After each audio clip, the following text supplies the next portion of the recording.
What's up, guys? It's JMS Eddie, and today I'm bringing you some Team Deathmatch on Array. And the first thing I want to get out of there and go ahead and say and get out of the way, the whole budgeting crisis has been averted. They came out with a new budget, squeaking it out with a little landslide there at the end at the 11th hour, and crisis averted, I'm guessing. I guess it was misinterpreted just a little bit that military members would not be paid at all. It was actually saying that they would dock them half of their pay, which is still shitty. Me and my wife were actually worried about that, but it wouldn't have really mattered to us because we got our bank is Navy Federal. It's a bank used by the armed forces, Army, Navy, Marine Corps, Air Force, Coast Guard. Everybody uses it.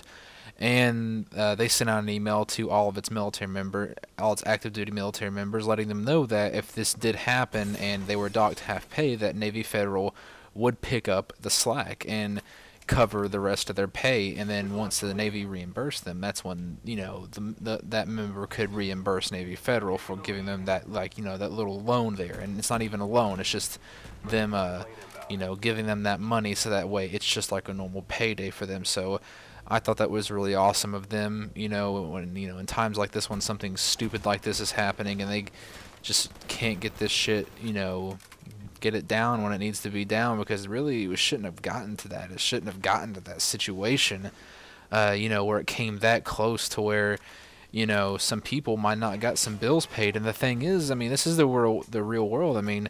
Your electric company's not going to wait for you and for you to get your money. Your apartment complex or, your mortgage company, they're not going to wait for their money.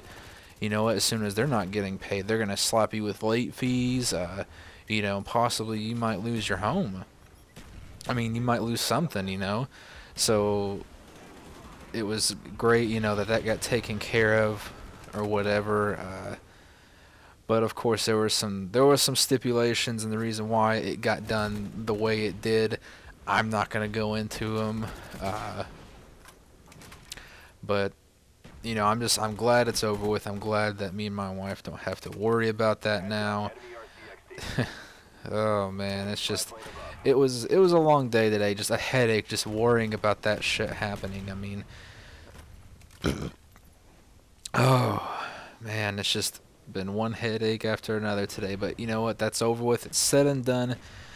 Oh man, and I'm hoping you guys are having a better day than me and my wife have been having here, with all that happening with the budget crisis and all that crap. It's not a very good start to a weekend, but hopefully now things are looking up, since that's already taken care of and out of the way.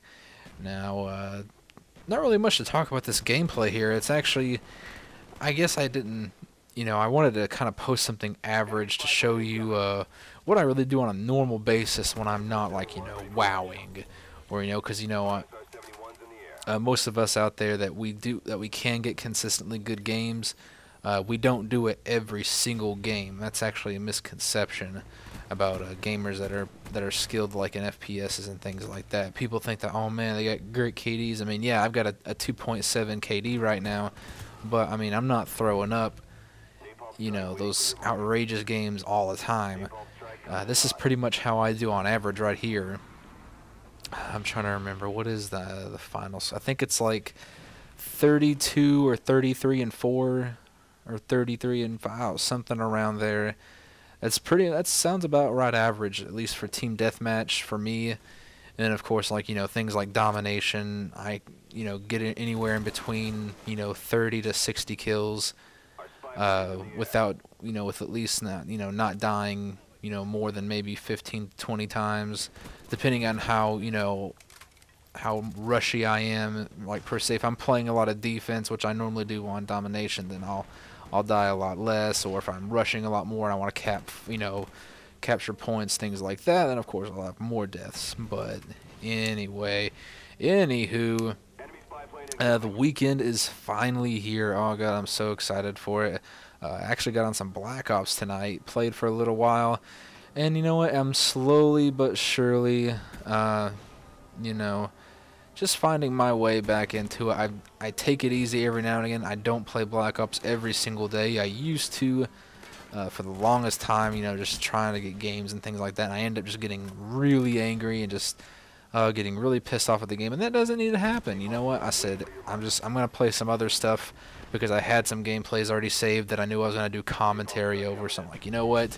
I'm gonna let those, you know, take over, and then I'm gonna take a break. So I took around about a 3 or 4 day break from Black Ops, and it was actually good for me. I wasn't as angry as I normally am when I'm playing this game, and it just they went a lot smoothly.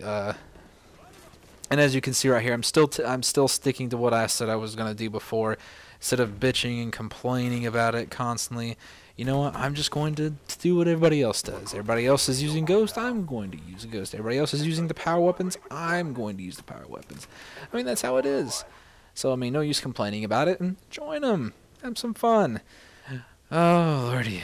And I mean, just the G11 though, it is just absolute beast. This gun is about as overpowered as it gets. There's little to no recoil whatsoever. It's got you don't need steady aim with this weapon. That's how unfair it is. This gun has incredible hip fire accuracy.